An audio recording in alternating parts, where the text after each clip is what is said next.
Alright, hey guys, it's Lee. It's December 19th of 2011, and today I am 13 days post-op, and I just spent over 2 hours taking all the steri strips off me because they were gross and nasty. I was actually told, I know I'm getting a lot of facial hair right here. I haven't shaved.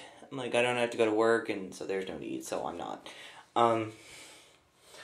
But they told me to leave the steri strips. I actually went in for my my 2-week appointment today. That's the reason I'm doing the video. And I went in and they took a look at my chest, and they said that my chest is looking really good, which I'll show you in a minute.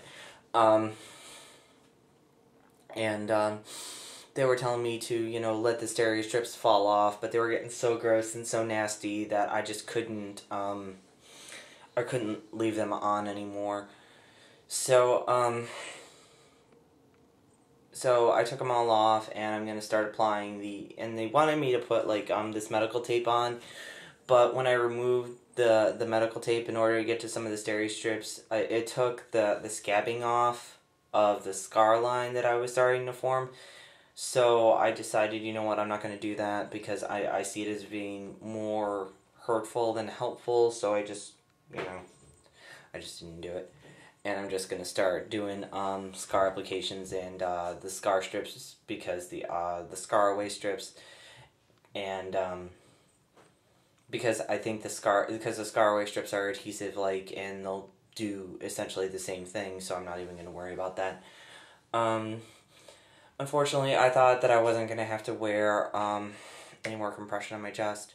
Because I was told there was a potential that I wasn't going to have to wear compression on my chest anymore, but liars that they are.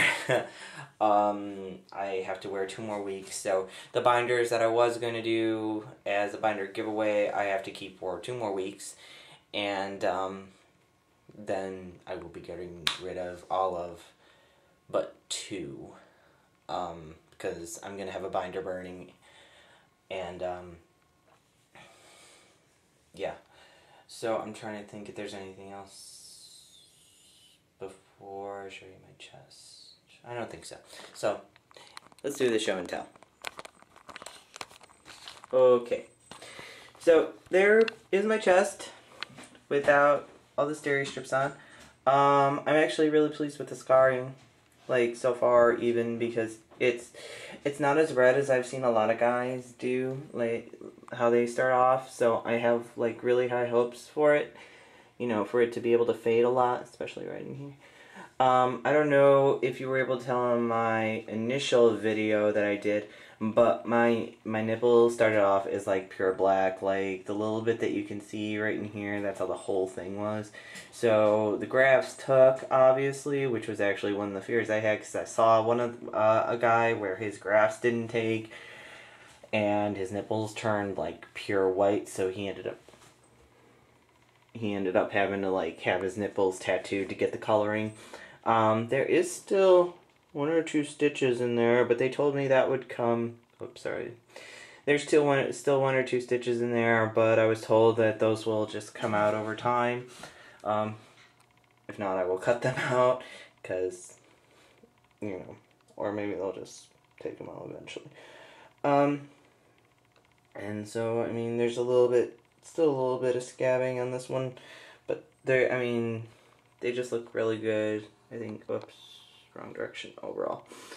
So it was, I wanna, I wanted to actually try to flex on camera because I can, and I actually have a little bit of like a pec flex, but I'm not going to do it because if it doesn't show, it's going to look really lame.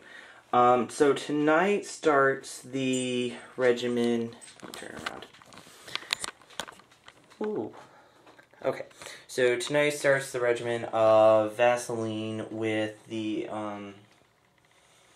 Band-Aids on the nipples to keep them moisturized as they continue to heal, and then I'm going to do a mixture of Scar Away Mederma.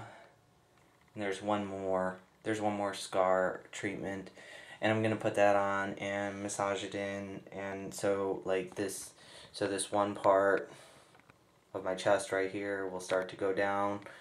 And then I'm going to do, I'm going to let that soak in and just kind of cool, you know, really soak in and do its work for a few minutes, and then I'm going to put the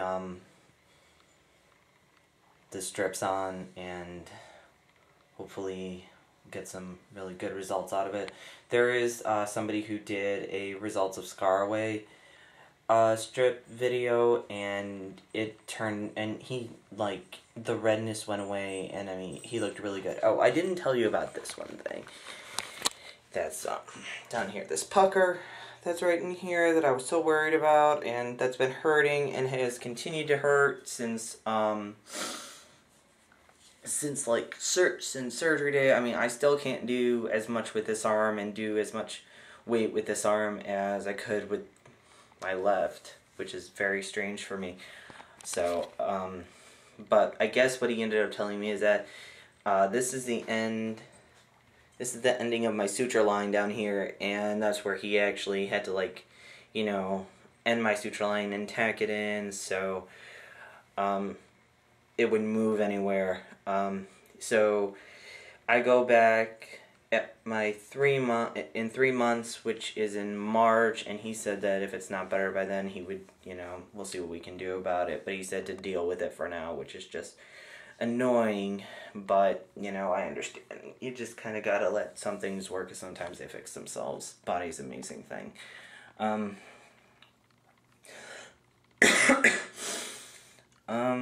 There's something else. But I just want to reiterate that Dr. Raphael in Plano did my surgery, and he did, I think, an amazing job. And his staff are just really nice and very respectful, and I think he, you know, that if you're in Texas and you're looking for a good surgeon, he is definitely one to go see. Or at least, I mean, at least give him a shot, because he's just, I think he does really good work, and it's just great in general. So I think that's it. I hope everyone's doing good. And so now comes the point. I'm still doing pictures, and I'm gonna do a montage, I promise, because I still have those pictures from surgery that I never posted.